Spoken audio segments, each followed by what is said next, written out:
Good morning प्यारे दोस्तों। मैं दीपक आप सभी का अपने यूट्यूब चैनल कृषि काशी पर स्वागत करता हूं। आप सभी को आज मैं काफ़ी इम्पोर्टेंट टॉपिक डिस्कस करने वाला हूं, जो कि अभी हाल ही में एजीटी का एग्जाम हुआ था। इस टॉपिक से 3 क्वेश्चन आए थे डायरेक्ट। तो हम लोग देखते हैं। और मैं आप सभी को बता देना चाहता हूं कि यदि आप skill supervisor, agriculture TGT PGT और आप सभी यूपीपीसीएस से जो आने वाली वैकेंसी एसटीए की उसकी तैयारी कर रहे हैं, तो आप सभी हमारे कोर्सेस जो एप्लीकेशन पे जाकर एनरोल कर लें और उसकी से तैयारी करें। आपको एक काफ़ी अच्छी टीम के द्वारा अच्छा पूरा डिस्कशन और अच्छा रिकॉर्डेड वीडियो और हैंड रिटन नोट्स ऐसे ही मिलेंगे कलरफुल, जिससे कि आपको समझने में आसानी हो। एग्रीकल्चर का मतलब होता है कि आप समझ सके, देखकर विजुलाइज कर सके और प्रैक्टिकल कर सके, तभी जाके एग्जाम में आप अच्छे से कर पाते हैं। क्योंकि बहुत ज़्यादा रटना नहीं, इसमें समझना भी बहुत ज़रूरी होता है। इसलिए आप सभी स्टूडेंट से मैं यही कहूँगा कि आप सभी जाकर अच्छे से कोर्स को एनरोल करें और हैंड रिटन नोट्स लें और अपनी तैयारी को आगे बढ़ाएं। आप सभी को मैं ये भी बताना चाहता हूँ कि जो भी क्वेश्चन आएंगे मैं उसको बताता जाऊंगा, कौन सा इंपॉर्टेंट पॉइंट है उसको आप नोट करते जाइएगा। लेकिन आपको पीडीएफ भी आपको एप्लीकेशन पे जाके मिल जाएगा कृषि काशी पे। तो दोस्तों, देरी न करते हुए सीधे टॉपिक पे आते हैं। आप देख रहे होंगे कि टॉपिक है मृदा अपरदन, मतलब सॉइल इरोजन। इसका परिभाषा हम लोग देखते हैं पहले क्या है। मृदा कणों का मूल स्थान से अलग होना, जिसे डिटैचमेंट कहते हैं, उसका ट्रांसपोर्ट होना और उसका क्या निक्षेपण मतलब डिपोजिशन होना, एक जगह जाके इकट्ठा होना, जल वायु दोनों के कारण होने वाली प्रक्रिया को ही मृदा अपरदन करते हैं। जैसे कि आप देख सकते हैं कि ये मृदा अपरदन का एक, जैसे कि यहाँ पर ये बारिश हो रही है और ऊपर से मिट्टी कट के नीचे आ रही है। ठीक है, ऊपर से कट के मिट्टी जो है नीचे आ रही है, या तो ये विंड के द्वारा है चाहे ये वाटर के द्वारा है। दोनों केस में ही इरोजन कहेंगे हम लोग, किसी भी प्रकार से इरोजन हो। तो आप देख सकते हैं आगे उसका चरण ए है। आई उसको आपको याद रखना है। पहले क्या होता है, डिटैचमेंट होता है, फिर ट्रांसपोर्टेशन होता है, फिर उसका जाकर डिपोजिशन हो जाता है। यही होता है। जैसे बारिश हुई, यहाँ से मिट्टी बहकर ट्रांसपोर्ट होकर यहाँ के एक जगह इकट्ठा हो गई, यही होता है मृदा इरोजन, सॉइल इरोजन। प्रमुख कारक कौन कौन है जिसके द्वारा सॉइल इरोजन होता है? तो वर्षा कारण होता है सबसे अधिक। फिर होता है मृदा का प्रकार कैसा है, किस टाइप का है। जैसे बलुई मिट्टी है तो उसमें वहाँ ज़्यादा इरोजन होगा। जहाँ पर क्ले मिनरल क्ले सॉइल होता है वहाँ कम होता है। वनस्पति के आधार पर यदि कहीं जहाँ पर बहुत ज़्यादा घास वगैरह हो वहाँ पर इरोजन बहुत कम होंगे। और कुछ नहीं, कोई वेजिटेटिव और नहीं है, न पौधा है न घास कुछ है, तो वहाँ से क्या होगा, बहुत ही तेज़ी से आपका इरोजन होगा। वायु मिट्टी के द्वारा बहुत सारी जो है मिट्टी के कण को उड़ाकर एक स्थान से दूसरे स्थान पर लेके चले जाते हैं। ये भी आपका आप देख सकते हैं, जैसे मिट्टी का कण है, हवा यदि चला तो ऐसे उड़ के यहाँ चला जाएगा दूसरी जगह। तो ये भी आपका वायु विरेचन के अंतर्गत आता है। ढाल एवं स्थलाकृत, अगर आपका जो खेत है, आपका खेत समतल है, तो वहाँ से बहुत कम ही मिट्टी का इरोजन होगा, क्योंकि उसका वाटर इरोजन बहुत ही कम होगा, क्योंकि वहाँ से मिट्टी आपका पानी के द्वारा बहकर बाहर नहीं जाएगा। लेकिन आपको मैं बता दूं, यदि आपका ऐसे ढाल नुमा है खेत, तब आपका जो है वाटर इरोजन बहुत ज़्यादा होगा। अगर रेनफॉल होगा बहुत तेज़ी से या आप इरिगेशन भी दे रहे हैं खेत में, तो नीचे की तरफ आपका जो है फर्टाइल जो लेयर है, जो फर्टाइल सॉइल है, नीचे ऊपर से बह के नीचे चली जाएगी, जिससे आपको बहुत दिक्कत का सामना करना पड़ सकता है। आगे चलते हम लोग देखते हैं, high intensity plus long duration rainfall होता है तो सीवियर इरोजन हो जाते हैं। आप देख सकते हैं, अभी अब आगे आपको अच्छे से समझाएंगे दोस्तों। 5 सेमी पर हावर से अधिक वर्षा अगर तीव्रता हो तो गंभीर मृदा अपरदन होता है, ये आपको याद रखना होगा। वनस्पति आवरण का जो है एग्रीगेटेड को टूटने से बचाता है। जैसे आप देख सकते हैं, अगर यहाँ पर घास लगा हुआ है तो, और यहाँ घास नहीं लगा हुआ है, अगर यहाँ पे बारिश हो रही है तो क्या है कि वर्षा की बूंदे से का टूटना होता है। फिर जो पानी अधिक होता है तो वो बह के एक जगह से दूसरे स्थान में चला जाता है, जिससे आपको बहुत, किसानों को बहुत लॉस हो जाता है। आप देख सकते हैं जहाँ पर वेजिटेटिव मतलब वेजिटेशन है, जहाँ पे आपका घास है या वीड्स हो गए या कोई पौधे हो गए या कोई आर्चर्ड हो, कुछ भी हो गया, वहाँ से आपको जो वर्षा की बूंदें आएंगी, रेनफॉल होगा, तो जो बूंदे हैं सीधे वेजिटेटिव पार्ट में गिरेगा, जिससे कि आपका क्या है, इरोजन और मिट्टी का कटाव नहीं होगा। ये भी आप देख सकते हैं। चलते हम लोग देखते हैं कि अपवाह क्या होता है, रन ऑफ क्या होता है। रन ऑफ यही होता है जब पानी बह के चला जाता है, वही उसी को रन ऑफ कहते हैं। आप देखिए, वर्षा का वह जल जो मृदा द्वारा अवशोषित नहीं होता है और इवापोरेशन जो इवापोट्रांसपिरेशन नहीं होता है उसका, अन्य हानियों के बाद जो धाराओं और नदियों की ओर बह जाता है उसे रन ऑफ कहते हैं।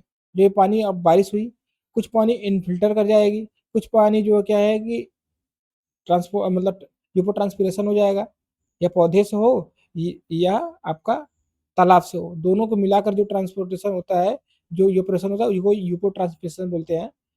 आप देख सकते हैं। तो आपका रन ऑफ वही होता है कि रन ऑफ क्या होता है, जो टोटल रेनफॉल हुआ माइनस इनफिल्ट्रेशन, जो जमीन के अंदर चला गया पानी, कुछ कुछ इंटरसेप्शन हो गया और कुछ सरफेस पे स्टोरेज हो गया और कुछ उसका डिटेंशन हो गया, ये होता है उसका फार्मूला। आप देख सकते हैं रन ऑफ का। आगे चलते हैं। अब हम लोग देखते हैं रन ऑफ को प्रभावित करने वाले कौन कौन से कारक हैं। ये बहुत ही इंपॉर्टेंट है एग्जाम के लिए। कारक आप देख सकते हैं, क्लाइमेटिक फैक्टर, जलवायु कारण। आप देख सकते हैं कि अगर बारिश वगैरह बहुत ही ज़्यादा होती है, या तो आपको गर्मी में बहुत ज़्यादा लू वगैरह पड़ते हैं, तब वहाँ पे इरोजन बहुत ज़्यादा होता है। रेनफॉल, अमाउंट ऑफ इंटेंसिटी, कितना हो रहा है और कितनी तेजी से हो रहा है, ये भी डिपेंड करता है इरोजन पे। ड्यूरेशन, कितना समय तक हो रहा है, और डिस्ट्रीब्यूशन, और कहाँ कहाँ हो रहा है। स्नोफॉल, स्नोफॉल से भी इरोजन होते हैं, आप देख सकते हैं। और यूपोट्रांसपिरेशन, ये भी इरोजन को बढ़ावा देता है।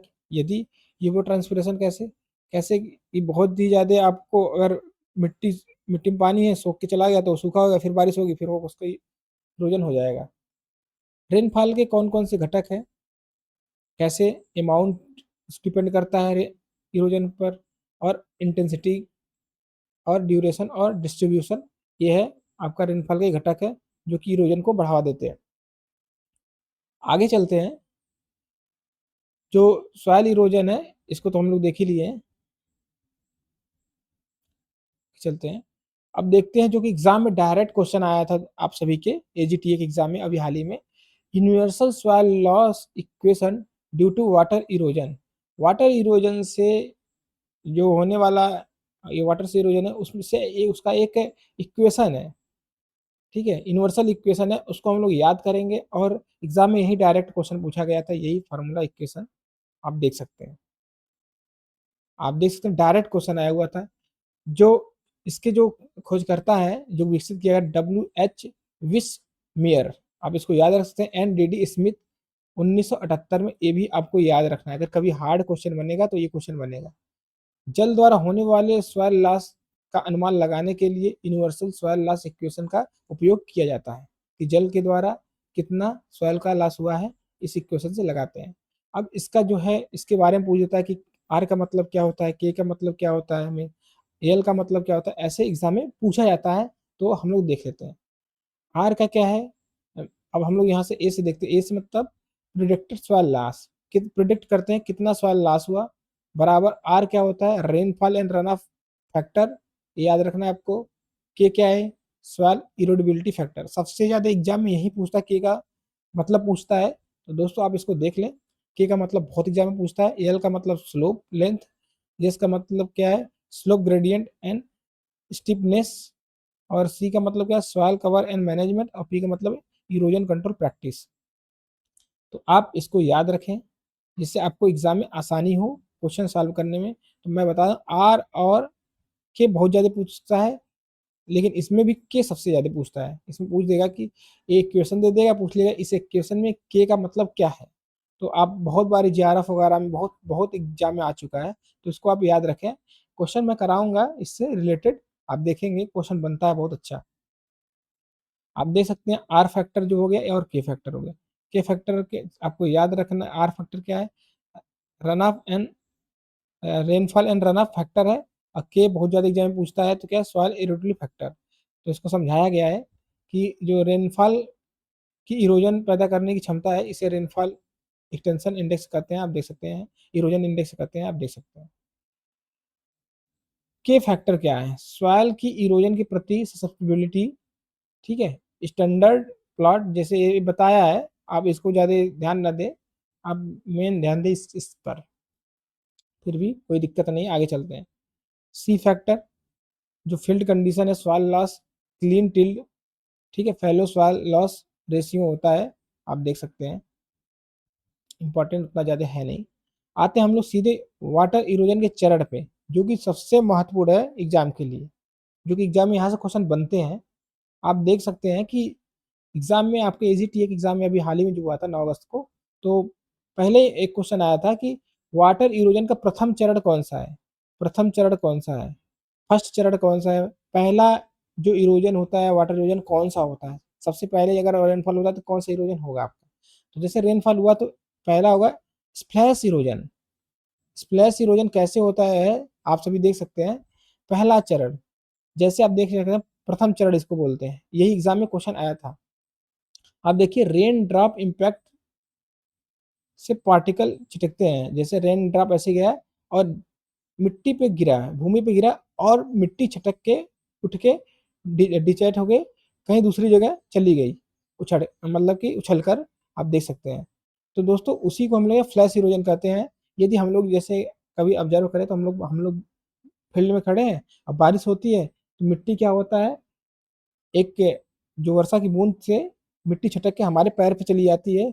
अगर हम लोग कहीं वहाँ से दूसरी जगह चले गए तो वो भी जो है मृदा अपरदन होता है, उसको भी सॉइल इरोजन कहते हैं। आप वाटर इरोजन का एक पहला प्रकार है। आप देख सकते हैं, आप कभी अपने दिमाग में सोचिए कि आप कभी फील्ड पे हैं, बारिश हुई, वर्षा की बूंदें मिट्टी पे गिरी और मिट्टी छटक के आपके पैर पे आ गया, आप कहीं वहां से दूसरी जगह चले गए तो वो मिट्टी आपका कहीं दूसरी जगह ट्रांसपोर्ट हो गया ना, उसी को तो सॉइल इरोजन कहेंगे। तो आप देख सकते हैं पहला है लगभग 60 सेमी ऊंचाई एवं 15 मीटर लेटरल डिस्टेंस तक जा सकते हैं ये, आप इतना दूर तक ये जा सकते हैं छिटक कर, और इतनी ऊंचाई तक ये जा सकते हैं 60 सेमी ऊंचाई तक बारिश की बूंदों से। बाद में प्रैक्टिकल जो है पार्टिकल पोर्स हैं को बंद करके सरफेस क्रस्ट बनाते हैं, आप ये भी देख सकते हैं। लेकिन ये बहुत इंपॉर्टेंट है, अब इसको देख सकते हैं, पहला चरण है वाटर इरोजन का। आगे चलते दूसरा हम लोग देखते हैं, ये भी बहुत ज़्यादा एग्जाम में पूछा जाता है, क्योंकि एसटीए के एग्जाम में दोनों साल ये पूछा गया था, और टीजीटी पीजीटी के एग्जाम में तो बहुतों बार पूछा गया है। इस जो शीत इरोजन बहुत ज़्यादा, क्योंकि ये किसानों के लिए बहुत ही खतरनाक होता है, क्योंकि उनकी जो है फर्टाइल जो भूमि है लेयर है उसको बहा कर ले जाता है, इसलिए सबसे ज़्यादा इंपॉर्टेंट होता है। जो टॉप सॉइल की परत का समान रूप से हटना कृषि के लिए अत्यंत खतरनाक है, अक्सर दिखाई नहीं देता है, इनविजिबल होता है, ये दिखाई नहीं देगा कि आपका लॉस हो रहा है, लेकिन आपका लॉस हो रहा है, ठीक है, किसानों के लिए आत्महत्या के समान है दोस्तों ये। टॉप सॉइल न्यूट्रिएंट की हानि होती है, ब्लैक एवं रेड सॉइल में गंभीर होता है। तो दोस्तों क्या होता है कि आपका ये फील्ड है, आपका फील्ड हल्का सा आपका जो है स्लोप है, तो क्या होता है बारिश जब होती है तो ऊपर का जो है, ऊपर का टॉप सॉइल जो है फर्टाइल सॉइल है, वो बहकर नदी में, नाले में या अन्य जगह तालाब वगैरह में कहीं चली जाती है, जिससे क्या होता है कि आपका फर्टाइल सॉइल चला जाता है, जिससे कि क्या होता है कि आपका उत्पादन कम हो जाता है और आप उस पर ध्यान नहीं देते हैं। तो आप इसको याद रखें कि जो शीत इरोजन है वो क्या है, टॉप सॉइल की परत को समान रूप से हटा देता है, फर्टाइल सॉइल को हटा देता है, इसको इनविजिबल कहते हैं, अक्सर दिखाई नहीं देता है, न्यूट्रिएंट का बहुत ज़्यादा हानि हो जाता है, ब्लैक और रेड सॉइल में ज़्यादा होता है। तो आप इसको याद रखें, एग्जाम में इससे क्वेश्चन बहुत बार बन चुके हैं और आगे भी बनते रहेंगे, क्योंकि ये बहुत ही इंपॉर्टेंट सॉइल इरोजन है दोस्तों। आगे चलते हैं, हम लोग देखते हैं नेक्स्ट है रील इरोजन। रील इरोजन क्या है, इसमें छोटे छोटे चैनल होते हैं, बनते हैं, और इसकी जो चैनल की गहराई होती है अधिक से अधिक 30 सेमी की होती है, और टीलेज से हटाए जा सकते हैं इसको। जैसे आप देख सकते हैं कि ये आपका चैनल है, आपको अगर इस प्रकार से उसके टीलेज कर दें, क्रॉस टीलेज कर दें, तो क्या होता है कि जो पानी है वो आपका इरोजन कटाव नहीं होके बहेगा दोस्तों। शीत एंड गली इरोजन के बीच की अवस्था को ही रील इरोजन कहते हैं हम लोग। आप देख सकते हैं बहुत ही इंपॉर्टेंट है, एग्जाम में बहुत पूछा जाता है ये भी। रील इरोजन आप देख सकते हैं, आप छोटे छोटे चैनल होते हैं, अगर छोटे छोटे चैनल की बातें करें तो वो रील इरोजन जाएगा। गली इरोजन, गली इरोजन कम, इसमें कम से कम 30 सेंटीमीटर का कम हो, मतलब गहराई होती है इसकी 30 सेमी से कम ही गहराई होती है जो इसके जो है क्या बोलते हैं चैनल की, आप इसको याद रखेंगे। और जो गली इरोजन में है, जब 30 सेंटीमीटर से ज़्यादा जो गली बन जाए, देख रहे हैं जहाँ से पानी निकलता है, जैसे क्या होता है पहाड़ों पर से, ऊंचाई पर से जब पानी आता है, तो ऐसे ही आपको बीहड़ जैसे बना देता है, आप देख सकते हैं। तो अगर 30 सेंटीमीटर से ज़्यादा गहराई हो उसका चैनल का, तो आप उसको गली इरोजन कह सकते हैं। डिफिनेशन में एग्जाम में यही पूछेगा कि गली इरोजन में कितनी गहराई होनी चाहिए, तो आप देखते हैं 30 सेंटीमीटर होनी चाहिए। समान एग्रीकल्चरल इम्प्लीमेंट से नियंत्रित नहीं होता है, इसको आप नियंत्रित नहीं करते सकते हैं। इसके लिए हम लोग को क्या करता है, मैकेनिकल जो है प्रोसेस अपनाना पड़ेगा। कंटूर बंड है, पेरीफेरल बंड है, बहुत सारे प्रकार के जो बंड है उसको बनाने पड़ेंगे इसको कंट्रोल करने के लिए, और इसको जो है किसी इम्प्लीमेंट से नियंत्रित नहीं कर सकते। आगे चलते हैं, नेक्स्ट देखते हैं रिवाइन इरोजन। अनेक गली मिलकर एक क्या है बैडलैंड टोपोग्राफी बनाते हैं। बहुत सारी छोटी छोटी गलियां मिलके ऐसे ऐसे आकर एक बहुत ही बड़ा आपका रिवाइन मतलब होता है आपका बहुत ही ज़्यादा, बहुत ही बड़े लेवल पर जो है इरोजन होता है। आप देख सकते हैं रिवाइन को, एग्जाम में उतना बनता नहीं है, ये जनरली बुंदेलखंड में ही होता है। रिवाइन अपने उत्तर प्रदेश बुंदेलखंड में रिवाइन इरोजन होता है। अगर एग्जाम में पूछे तो बुंदेलखंड आप लोग इसको चूज करिएगा। एक लैंडस्लाइड और स्लिप इरोजन होता है। स्लिप इरोजन क्या होता है कि ये पहाड़ों पे होता है, हिली एरियाज में, ऊपर से लैंडस्लाइड होता है, मिट्टी और पत्थर दोनों साथ में ही गिरते हैं, आप देख सकते हैं। ठीक, ग्रेविटी के कारण सॉइल एंड रॉक मॉस का ढाल के नीचे की ओर खिसकना ही क्या होता है लैंडस्लाइड या तो स्लिप इरोजन इसको कहते हैं, ये भी आप याद रख सकते हैं। इसका आपको क्रम में याद रखना है, flash erosion, seat erosion, रीलो erosion, गली इरोजन और रिवाइन इरोजन, ये आपको लाइन से याद करनी है। क्रोनोलॉजिकल ऑर्डर में भी एग्जाम में आपको पूछा जा सकता है। आगे चलते हैं, नेक्स्ट जो है विंड इरोजन है, ये भी बहुत ज्यादा ही इंपॉर्टेंट है, इससे भी क्वेश्चन आए हुए हैं इसके मैनेजमेंट से रिलेटेड। वायु द्वारा सॉइल पार्टिकल के अलग होकर ट्रांसपोर्ट होने को ही विंड इरोजन कहते हैं। आप देख सकते हैं अगर आंधी चली तो क्या होता है, मिट्टी उड़कर एक स्थान से दूसरे स्थान पर चली जाती है, ये भी क्या होता है इरोजन होता है। इरोजन आपके इंसेक्ट के द्वारा भी होता है, इरोजन हमारे द्वारा भी होता है, ह्यूमन के द्वारा, सबके द्वारा इरोजन होता है। विंड इरोजन जो होता है बहुत इंपॉर्टेंट है, आगे चलते हैं हम उसके बारे में देखते हैं। डिपेंड करता है कि विंड की जो वेलोसिटी मतलब उसका रफ्तार कैसा है उस पर डिपेंड करता है, और पार्टिकल साइज पे भी डिपेंड करता है कि पार्टिकल साइज क्या है। आप देख सकते हैं जो विंड की स्पीड है 3 किलोमीटर प्रति आवर होता है, तो आपका वहाँ से क्या है इरोजन स्टार्ट हो जाते हैं, शुरू हो जाता है। और सबसे कम जो है पार्टिकल साइज है 0.1 से 0.15 पार्टिकल साइज इसका, जो उड़ के अब इरोजन स्टार्ट हो जाता है। हम लोग मोस्ट इरोडिबल पार्टिकल लगभग जो 0.1 का है, सबसे ज़्यादा इसी का इरोजन होता है और सबसे तेज़ी से उड़कर जाते हैं। अगर 16 किलोमीटर पर आवर की गति से अगर आपका विंड का वेलोसिटी है, रफ्तार है, तो आपका बहुत ही ज़्यादा इरोजन होता है और लगभग 30.5 सेंटीमीटर ऊंचाई तक उड़कर वो पार्टिकल का इरोजन होता है। ये भी एग्जाम में पूछा जा सकता है।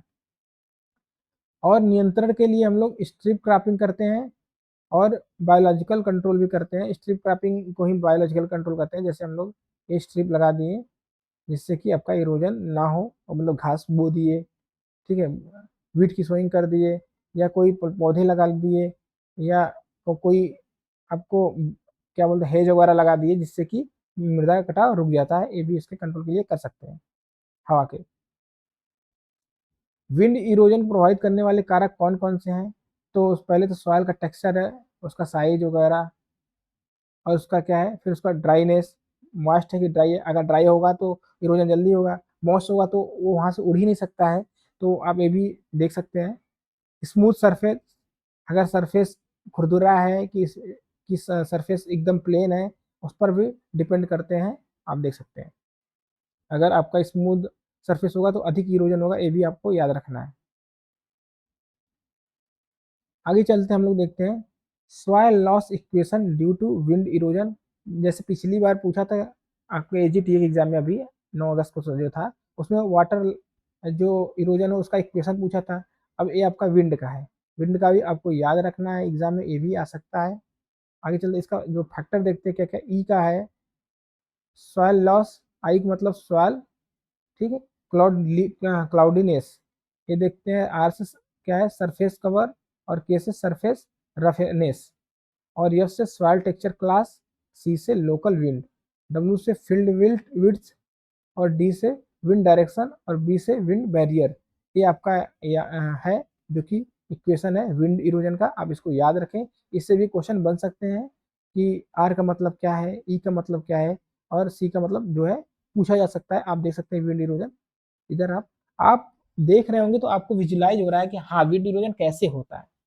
तो आप देखें और आप एग्जाम के लिए अच्छे से तैयारी करें। आप एग्जाम में अच्छा करेंगे हमें पता है, लेकिन आपको कंसंट्रेशन बना के रखनी चाहिए। बहुत सारे बच्चे कमेंट करते हैं कि सर, अच्छा भी करते हैं बहुत सारे, मैक्सिमम तो अच्छे ही करते हैं कमेंट। एक आध बच्चे हैं जो गलत कमेंट कर देते हैं, उसको लेना नहीं है। आप लोग अच्छे से पढ़ाई करें अपने, और अच्छे से अपने सीट को एक पक्का करें, हमारा यही उद्देश्य है।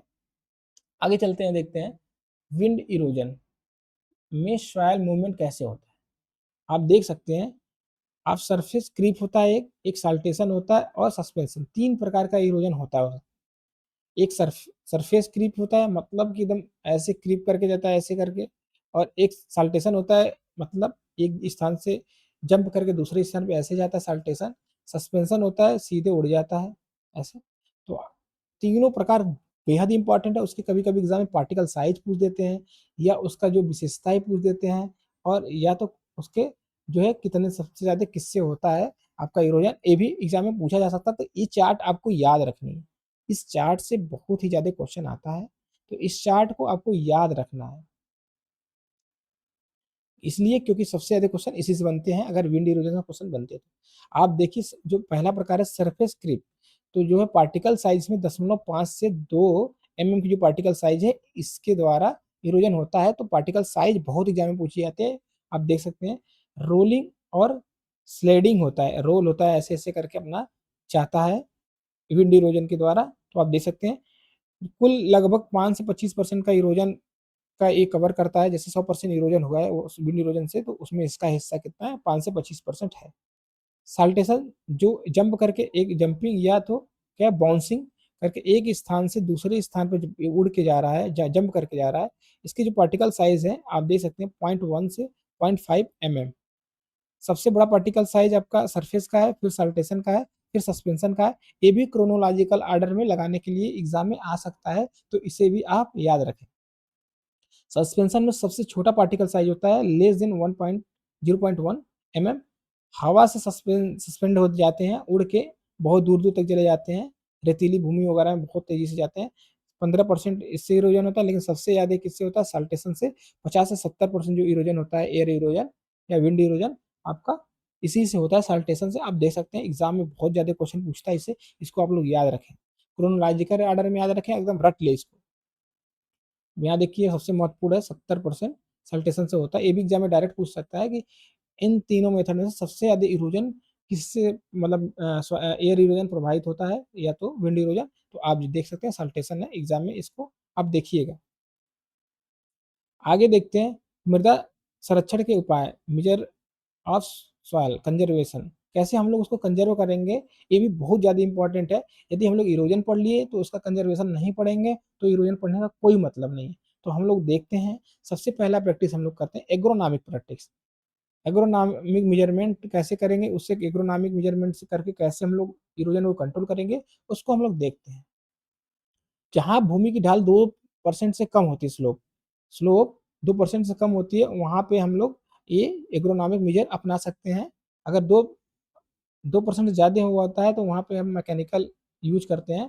तो पहले हम लोग एग्रोनॉमिकल मेजर देख लेते हैं कौन कौन से होते हैं। उद्देश्य क्या है एग्रोनॉमिकल मेजर के, जो वर्षा की बूंदे को रोक कर जो स्प्लैश इफेक्ट को कम करना। जैसे हम लोग घास लगा दिए, मान लीजिए हमारा जो है स्लोप है, स्लोप पे इसे घास बो दिए, सोइंग कर दिए घास की, कोई भी घास, जैसे हम लोग ले लिए साइनोलान डेक्टोलान ले लिए, दूब घास ले लिए, तो बारिश होगी तो वहां से हमारा इरोजन नहीं होगा, तो हम ऐसे उसको कंट्रोल कर लेते हैं। फ्लैश जो वर्षा की बूंदे आती है उससे डिटैच नहीं होंगी। आगे चलते हैं, इनफिल्ट्रेशन, जल ग्रहण क्षमता को बढ़ाना। यदि हम लोग जल ग्रहण क्षमता को बढ़ा दिए तो मिट्टी में ही जो है क्या होता है कि वाटर क्या होता है, वहीं पे फ़िल्टर कर जाएगा और जिससे इरोजन पानी बहेगा नहीं, इरोजन होगा ही नहीं। रन आपको धीमा करके, अगर पानी आ रहा है बहुत तेज़ी से, ऐसे पानी आ रहा है ऊपर से, तो हम लोग उसको रन आपको धीमा कर सकते हैं, कैसे? कोई भी वेजिटेटिव ग्रो कर ले इधर, पौधे-वौधे लगा दें जिससे कि उनका स्पीड स्लो हो जाएगा, ये भी आप देख सकते हैं। फिर क्या है, soil organic matter and structure में सुधार कर दें। हाँ, ये भी बहुत अच्छा है, अगर ऑर्गेनिक मैटर हम लोग डाल दिए, वाटर होल्डिंग कैपेसिटी उसकी बढ़ गई, तो तब पर भी आपका क्या होगा कि आपका वाटर इरोजन नहीं होगा। यह एग्रोनॉमिक प्रैक्टिस है। आगे चलते हैं, देखते हैं। अगर पहला हम लोग करते हैं तो कंटूर कल्टीवेशन। बहुत सारे स्टूडेंट क्या होता है, कंफ्यूज हो जाते हैं, कंटूर बंडिंग हो जाता है, सीडी चेक डैम वगैरह समझ लेते हैं, लेकिन कंटूर कल्टीवेशन की बात कर रहा है। कल्टीवेशन मतलब कंटूर पे हम लोग कल्टीवेशन करेंगे, लगा देंगे कोई ना कोई फसल जिससे इरोजन कम होगा। जिससे क्या है, आप देख सकते हैं कि आपका स्लोप इधर के आ रहा है, ऐसे ऐसे आ रहा है। तो आप क्या कर सकते हैं, आप कंटूर आपको कल्टीवेशन कर सकते हैं जिससे कि आपका जो है वर्षा होगी, अगर मान लीजिए वर्षा होगी तो पानी बह के ऐसे ऐसे आएगा। तो आपका पानी बह के आएगा तो क्या होगा कि इसी पे आके कंटूर पे ही यहाँ यहाँ का पानी यहाँ रुक जाएगा, यहाँ का पानी यहाँ रुक जाएगा और यहाँ का यहाँ, तो आपका पानी नीचे नहीं आएगा, जिससे आपका मिट्टी का कटाव जो है, आपका फर्टाइल सॉइल बह के नीचे की तरफ कहीं नदी नाले में नहीं जाएगा, आपके खेत में ही रह जाएगा। इसलिए ये प्रैक्टिस बहुत इंपॉर्टेंट है, एग्रोनॉमिक प्रैक्टिस है, कंटूर कल्टीवेशन। ढाल के समोच्च रेखाओं कंटूर लाइन्स के समांतर हम फसल उगाते हैं, आप देख सकते हैं। इधर से पानी आ रहा है, हम लोग इधर-इधर फसल लगा दिए ऐसे-ऐसे कर कंटूर के समांतर, तो आप देख सकते हैं आपका इरोजन बहुत ही कम होगा, होगा ही नहीं, आपका वाटर मैनेजमेंट भी होगा और आपका सॉइल मैनेजमेंट भी हो जाएगा। इससे लाभ क्या-क्या है? मृदा एवं जल संरक्षण, मृदा एवं उर्वरक संरक्षण, क्रॉप यील्ड इसमें बढ़ जाती है, कम शक्ति की आवश्यकता होती है और इम्प्लीमेंट्स एंड वियर टियर का भी कम उपयोग होता है, कम समय लगता है। हानि क्या होती है? ये ऊबड़-खाबड़ भूमि में कंटूर फार्मिंग स्थापित करना थोड़ा कठिन होता है, ये भी आप याद रख सकते हैं, लेकिन उतना ही एग्ज़ाम में महत्वपूर्ण नहीं है, आप देख सकते हैं। नेक्स्ट जो एग्रोनॉमिकल जो हमारा प्रैक्टिस है, हम लोग मेजर करेंगे, वो करेंगे मल्चिंग। मल्चिंग बहुत ज़्यादा इम्पोर्टेंट है क्योंकि एग्ज़ाम में बहुत ज़्यादा आते हैं। मृदा की सतह पर जो है प्लांट की जो रेसिड्यू है, जो उसके जो बचे-खचे कुचे जो भी होते हैं, स्ट्रा वगैरह होते हैं, उसको यूज़ करके हम लोग क्या करते हैं, मल्चिंग करते हैं। आप देख सकते हैं पौधा है या एक खेत मान लीजिए, इसमें हम लोग क्या किए, इसमें मल्चिंग कर दिए, उसी के जो है आपका रेसिड्यू है। फिर क्या होता है, इसको करने से बहुत ही ज़्यादा फ़ायदा होता है। फ़ायदा क्या होता है कि आपका जो इवैपोरेशन होता है बहुत ही कम होगा, और वाटर का लॉस बहुत ही कम होगा और सॉइल मॉइस्चर आपका क्या है, अंदर आपका बना रहेगा, जिससे पौधा का ग्रोथ बहुत अच्छा होगा। और मैं ये भी बता दूँ, इस अगर मल्चिंग आप कर रहे हैं तो वीड कंट्रोल भी होगा, क्योंकि वीड जो होता है सरफेस हो जाता है ज़मीन के अंदर ही, तो वो बाहर नहीं निकलता है, इसलिए क्या होता है, आपका पौधा काफ़ी अच्छा ग्रोथ करता है। इससे आप सोचेंगे मल्चिंग से वाटर इरोजन कैसे कंट्रोल होगा? तो आप देख रहे हैं चारों तरफ मल्च रहेगा, तो बारिश होगी तो बारिश का जो बूँदें आएगी तो उसी पे गिरेगी, ना वहाँ से कोई मृदा अपरदन होगा, ज़ीरो होगा दोस्तों, आप देख सकते हैं। क्राफ्ट रेसिड्यू यूज़ करते हैं, लीव्स और मैन्योर, स्ट्रॉ, प्लास्टिक फिल्म भी हम लोग लगा सकते हैं इसके लिए। तो मल्चिंग का जो प्रभाव है, क्या होता है आप देख सकते हैं। सॉइल वाटर रन ऑफ को कम करेगा, इन्फिल्ट्रेशन को भी जो है इन्फिल्ट्रेशन को बढ़ाएगा, जो मिट्टी है ज़मीन के अंदर जाएगी, इवापोरेशन को कम करेगा और वीड का नियंत्रण करेगा। आप देख सकते हैं कि सॉइल वाटर कैसे-कैसे मैनेज करेगा इसको, आप ये सब याद रखें, आप लोग देख रहे होंगे, एकदम दिमाग में आपको छप रहा होगा ये चीज़, आप लोग अच्छे से पढ़ें बस, मैं ऐसे ही नोट्स बनाना कि आप सबको पढ़ाता रहूँगा। आप लोग यदि आपको डिटेल में सब कुछ अच्छे से करना है, तो आप ज़रूर हमारे एप्लीकेशन पे जाके एनरोल करें और तैयारी करें, केन सुपरवाइज़र हो, चाहे आपका एसटीए हो, चाहे आपका एग्रीकल्चर जो टीजीटी-पीजीटी है, सारे क्वेश्चन यहीं से बनेंगे। आप बिल्कुल नहीं, क्योंकि मैं सारा सिलेबस कवर कर दूँगा अक्टूबर तक, धीरे-धीरे करके 1 दिन में 2-2 4-4 लेक्चर डाल के आप लोग को कंप्लीट कर दूँगा, तो आप लोग वहाँ जुड़े जाकर और आप लोग अच्छे से अपनी तैयारी करें। किसी भी स्टूडेंट का अगर कुछ मार्क्स से बार-बार रुक रहा है, तो उसको तो मैं कहूँगा जो हिंदी मीडियम का स्टूडेंट है, जो थोड़ा एवरेज स्टूडेंट है, उसके लिए ये सब क्लासेस बहुत अच्छी है, क्योंकि बहुत सारी चीज़ें होती हैं, देखने के बाद ही आपको समझ में आती हैं। अब हम लोग देखते हैं मल्चिंग के प्रभाव क्या है, सॉइल टेम्परेचर। इसमें क्या होता है, रेडिएशन जो शेडिंग होता है ऊपर से आता है, बहुत डायरेक्ट आपको पौधे को और जो आपका जो मिट्टी है उस पर नहीं पड़ता है, जिससे आपको बहुत ही लाभ होता है किसानों को। क्या होता है कि जो सॉइल मॉइस्चर है बना रहता है। हीट कंडक्शन एंड क्या है ट्रैपिंग, क्या है इवापोरेटिव कूलिंग होता है, आप देख सकते हैं। न्यूट्रिएंट स्टेटस बढ़ जाता है, ऑर्गेनिक मैटर बढ़ जाता है। क्या होता है कि जब आप स्ट्रॉ लगाते हैं ये सब, तो ये क्या होता है धीरे-धीरे सड़ते भी हैं। सड़ कर क्या होता है आपको ऑर्गेनिक में न्यूट्रिएंट या ऑर्गेनिक जो है सॉइल में बढ़ा देते हैं। आप इसको भी देख सकते हैं, बहुत इंपॉर्टेंट है। आप देख सकते हैं। नाइट्रिफिकेशन के प्रभाव को भी बढ़ाता है और मिनरल और क्या है सोल्युबिलिटी भी आपको न्यूट्रिएंट और मिनरल को भी बढ़ाता है, ये भी आप देख सकते हैं। ये होता है सॉइल मल्चिंग आप करते हैं तब। आगे चलते हैं। Soil structure and biology. Soil structure को भी बेहतर करता है, ऑर्गेनिक मैटर को बढ़ाता है, माइक्रोबायल और सॉइल फाउना को भी पॉपुलेशन को भी सुधार करता है आपका मल्चिंग। मल्चिंग से बहुत ही ज़्यादा फ़ायदा है। रूट का क्या है डिस्ट्रीब्यूशन में सुधार करता है, जो इसका जो रूट का जो है ग्रोथ बहुत ही अच्छा होता है इसमें। ठीक है। सैलिनिटी, लीचिंग और इवापोरेशन के द्वारा नियंत्रित होता है। साल्ट और एक्युमुलेशन कम हो जाता है, तो सैलिनिटी भी इसमें कम हो जाती है। ये भी बहुत ज़्यादा इंपॉर्टेंट है, आप देख सकते हैं। हम लोग देखते हैं मल्च के प्रकार कौन-कौन से हैं। एक सॉइल एंड डस्ट मल्च होता है। इसमें क्या करते हैं सॉइल में डस्ट और डस्ट के द्वारा मल्चिंग कर देते हैं, या तो उसमें हम लोग क्या करते हैं जूता हल्का सा हल के द्वारा या तो मिट्टी को ढीली कर देते हैं, जिससे भी क्या होता है आपका मल्च हो जाता है। इंटरकल्चरल इंटर कल्टीवेशन द्वारा सतह की मिट्टी ढीली करना और इवापोरेशन को कम करना, ये होता है इंटरकल्चरल। ये भी डस्ट मल्च होता है। स्टेबल मल्च क्या होता है, इसमें क्या होता है कि व्हीट स्ट्रा हो गया या कॉटन स्ट्रा हो गया या तो राइस स्ट्रा जो भी हो, उसी उसी पे छोड़ देते हैं। जैसे क्या होता है कि हार्वेस्टिंग करने के बाद हम लोग खेत में ही छोड़ दें, तो इससे भी मल्चिंग हो जाता है। स्टेबल मल्चिंग उसको बोलते हैं। स्ट्रा मल्चिंग को सीधे मल्च के रूप में उपयोग करते हैं हम लोग धान के खेत में। प्लास्टिक मल्च करते हैं, जो काली पॉलीथीन हम लोग जैसे कि हम लोग देखेंगे कभी, अगर आप इसकी खेती देखे होंगे स्ट्रॉबेरी की, तो उसमें हम लोग क्या करते हैं इसकी इसी से मल्चिंग करते हैं। इसी को पूरे फील्ड में ही बिछा देते हैं, जिससे इरोजन के साथ साथ सॉइल मॉइस्चर का लॉस और न्यूट्रिएंट का लॉस, वीड ज़्यादा ग्रोथ नहीं होती, बहुत सारा फायदा होता है। ठीक है। पॉलीथीन सीड जो होती है पीवीसी, इसको भी यूज करते हैं। वर्टिकल मल्चिंग, ढाल के एक क्रॉस जो है नैरो टेंच बनाकर हम लोग ऑर्गेनिक मैटर और स्ट्रा भर देते हैं उसमें, जिससे आपका मिट्टी में जो है ऑर्गेनिक मात्रा बढ़ जाती है और आपका वाटर जो स्टोरेज भी बढ़ जाता है। बहुत सारी चीज़ें होती हैं। ये जो आपको कहाँ अपनाया जाता है, आपको वर्टिकल मल्चिंग बहुत एग्जाम में पूछा जाता है। तो ये क्या है हार्ड पैन को तोड़ना, root penetration and water storage को बढ़ावा देना, इसका काम है दोस्तों। आप ऐसे वर्टिकल मल्चिंग कर सकते हैं। क्या करते हैं इसमें, क्या करते हैं हम लोग एक्स्ट्रा बहुत ज़्यादा ऑर्गेनिक चीज़ जो भी बचा खिंचा होता है इसमें डाल देते हैं। जब बारिश होती है तो पानी यहाँ जाता है। ठीक है। तो आपका अगर खेत में है या ढाल से भी मिट्टी भी बह के यहाँ आएगी, तो आपका यहीं पे एकत्रित होगी और ये अच्छे से सड़ा गल के यहाँ पे एक खाद का भी काम करेगा। ये जनरली हम लोग ब्लैक सॉइल, ठीक है, और कॉफ़ी गार्डन में उपयोग करते हैं। ये भी एग्जाम में पूछा जाता है कि वर्टिकल मल्चिंग हम लोग किस कहाँ पे करते हैं, किस क्रॉप के लिए करते हैं, तो कॉफ़ी गार्डन के लिए करते हैं। ये भी एग्जाम में आपके आ सकता है, एग्जाम में आप देख सकते हैं। आगे चलते हम लोग देखते हैं डेंस ग्रोइंग क्रॉप। ये भी बहुत ज़्यादा इंपॉर्टेंट है आपको इरोजन कंट्रोल करने के लिए। हम लोग को इरोजन अगर कंट्रोल करना है तो कुछ ऐसे क्रॉप हैं जो कि बहुत ही ज़्यादा आपका डेंसिटी होता है, उसमें बहुत ज़्यादा कम स्पेसिंग होता है। जैसे काउपी हो गया, मूंग अधिकतम जो है ग्राउंड कवर करते हैं, आप देख सकते हैं काउपी और मूंग है। यहाँ पे आपको मिट्टी दिखेगी ही नहीं, ऊपर से आप देखेंगे तो मिट्टी दिखेगी।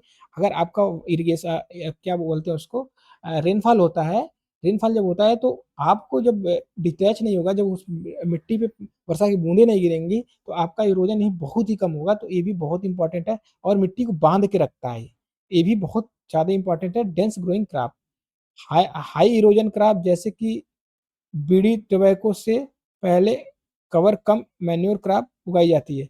जैसे आपका जो टोबैको है, टोबैको मतलब तंबाकू के जो पौधे होते हैं, बहुत ही ज़्यादा क्या करते हैं इरोजन को प्रमोट करने वाले क्रॉप हैं। तो आप उसे ना लगा के आप उससे पहले इसकी खेती करें। आगे देखते हैं एग्जाम के पॉइंट ऑफ क्या है, मेज प्लस अरहर उर्द जो इंटरक्रॉपिंग हम लोग करते हैं उससे भी क्या होता है वाटर एवं सॉइल लॉस कम होते हैं, आप देख सकते हैं। यहाँ देख सकते हैं। जैसे क्या मेज क्या है, अगर हम लोग मेज के साथ अगर इंटरक्रॉपिंग करते हैं अरहर या उर्द का, तो आपका क्या होता है उसमें बहुत ही कम सॉइल का लॉस होता है। क्यों? मेज जो होता है इरोजन को प्रमोट करने वाला क्रॉप है, लेकिन जो लेग्यूम्स हैं, अरहर है, उर्द है, उर्द तो बहुत ही ज़्यादा आप देख ही रहे हैं, उर्द उर्द और मूँग। आप देख सकते हैं यहाँ पर मूँग, काउपी और उर्द भी है। ये सब जो है क्या करते हैं कि आपका कंट्रोल करते हैं। आप पूरा पूरा जैसे कि मान लीजिए आप ये लगा दिए, मैं मक्का लगा दी, नीचे इधर इंटरक्रॉपिंग कर दिया इसका, आपका उर्द का, तो आपका गैप नहीं बचा ना। जब गैप नहीं बचा तो आपका जो बारिश होगी, रेनफॉल होगा, उसका जो है वर्षा की बूंदे आपका सीधे पौधे पे गिरेगा, इसी पे गिरेगा, तो आपका इरोजन नहीं होगा। लेकिन जो अब अगर मक्का बस लगा रहे हैं तो मक्का क्या होता है कि हाई इरोजन क्रॉप है, बहुत ज़्यादा इरोजन को बढ़ा देता है। चाहे मक्का हो गया, चाहे आपका बाजरा हो गया, चाहे आपका टोबैको हो गया, ये सब बहुत ही ज़्यादा इरोजन को प्रमोट करते हैं। आगे चलते हैं, स्ट्रिप क्रॉपिंग करते हैं, पट्टीदार खेती करते हैं, इससे भी इरोजन कम होता है। ढाल समुच्च के अक्रॉस सॉइल जो है protecting and soil exposing crop, alternate strip को उगाना। आप दिखा दें अल्टरनेट स्ट्रिप कैसे है। जैसे आप देख सकते हैं कि आप ये स्ट्रिप है, ये जैसे ये हम हमारा क्रॉप लगा हुआ है, और छोटा छोटा स्ट्रिप ऐसे ऐसे हम लोग यहाँ ऐसे बना देते हैं। यहाँ भी छोटे कुछ कोई क्रॉप लगा देते हैं। जो भी बारिश होगी, पानी आएगा तो दोस्तों इसी में पानी यहाँ रुक जाएगा और पौधे को भी मिलता रहेगा, जिससे कि आपका वाटर इरोजन तो कम ही होगा, और आपका जो है पौधे की वाटर भी मिलते रहेंगे, और आपका जो है फर्टिलिटी भी बनी रहेगी। ये भी बहुत इंपॉर्टेंट है, आप देख सकते हैं।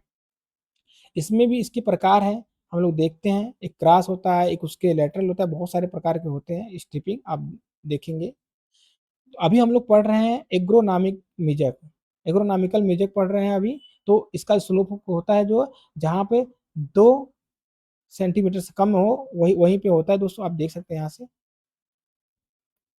यहाँ से हम लोग देख सकते हैं, जो हम लोग पढ़ रहे हैं यहाँ से 2% है, सॉरी 2% से कम जहाँ स्लोप रहेगा वहाँ पे हम लोग एग्रोनॉमिक मेजर अपनाते हैं। तो आगे चलते हैं, हम लोग पहला देखते हैं कंटूर स्ट्रिप क्रॉपिंग। तो ये हमने ऊपर भी पढ़ लिया, एग्जैक्ट कंटूर लाइन या स्ट्रिप पे हम लोग उगाते हैं। आप देख सकते हैं ये कंटूर पे सीधे हम लोग उगा दिए। ये हम ऐसे पानी इधर से इरोजन होगा, लेकिन जब हम लोग कंटूर लाइन कर देंगे तो बिल्कुल ही इरोजन नहीं होगा। आप देख सकते हैं, ऊपर भी हम लोग देख लिए थे। फील्ड स्ट्रिप क्रॉपिंग, आप देख सकते हैं यूनिफॉर्म स्लोप रहेगा, इसमें पैरेलल स्ट्रिप रहेगी, एग्जैक्ट कंटूर पर नहीं होते हैं, हाई इनफिल्ट्रेशन सॉइल के लिए उपयोग होते हैं। आप देख सकते हैं, इंपॉर्टेंट है। एक है विंड स्ट्रिप क्रॉपिंग, आप देख लीजिए कि विंड की स्ट्रिप हम लोग लगा देंगे, आपको कोई भी फसल सामने लगा देंगे, अगर हवा चलेगी तो सीधे यहीं पे सॉइल आपका रुक जाएगा। आपका जो है टॉप क्रॉप जो है ज्वार, मेज, शॉर्ट क्रॉप क्या है alternate strip preventing wind and क्या है परपेंडिकुलर रहता है। आप इसको देख सकते हैं विंड। बफर स्ट्रिप क्रॉपिंग आप लोग देख लीजिए, बफर स्ट्रिप क्रॉपिंग भी देख लीजिए। क्या स्ट्रिप क्या है, इरोडेड एरिया में, जो इरोडेड एरिया जहाँ पे बहुत ज़्यादा इरोजन होता है, ठीक है, वहाँ पेरिनियल हम लोग लेग्यूम्स, ग्रासेस और श्रब्स का स्ट्रिप में ऐसे लगा देते हैं, यहाँ भी इरोजन रुक जाता है, कंट्रोल होता है। आगे चलते हैं, हम लोग क्रॉपिंग सिस्टम देखते हैं, कौन सी क्रॉपिंग सिस्टम हम लोग अपनाएं जिससे कि क्या होता है कि हमारा इरोजन कम हो। तो सबसे पहले क्रॉप रोटेशन कर सकते हैं, क्रॉप अगर रोटेट करके लगा दे हैं तब पर भी इरोजन कंट्रोल होता है। इंटर क्रॉपिंग भी करते हैं, अभी ऊपर हम बता दिए थे कि मेज के साथ आप काउपी या मेज के साथ आप लगा लीजिए, आपका उर्द, मूंग या अरहर लगा दीजिए, तब पर भी आपका कंट्रोल होगा। क्रॉप मिक्सर अगर आप मिक्स क्रॉपिंग करते हैं तब पर भी आपका इरोजन भी कंट्रोल होगा, आप देख सकते हैं। आगे चलते हैं, अब नेक्स्ट आता है मैकेनिकल मेजर या यांत्रिक उपाय। 2% से स्लोप ज़्यादा है तो वहाँ पर हम लोग इस विधि की का उपयोग करेंगे, आपका सॉइल इरोजन को कंट्रोल करने के लिए। आप देख सकते हैं उद्देश्य क्या है इसका, रन ऑफ को इनफिल्ट्रेट होने के लिए अधिक समय देना। जो रन ऑफ है, जो पानी बह रहा है उसको मतलब इनफिल्ट्रेट होने के लिए, मतलब भूमि के अंदर जाने के लिए अधिक समय देना, मतलब पानी को रोक के रखना। पानी को रोक के रखेंगे तो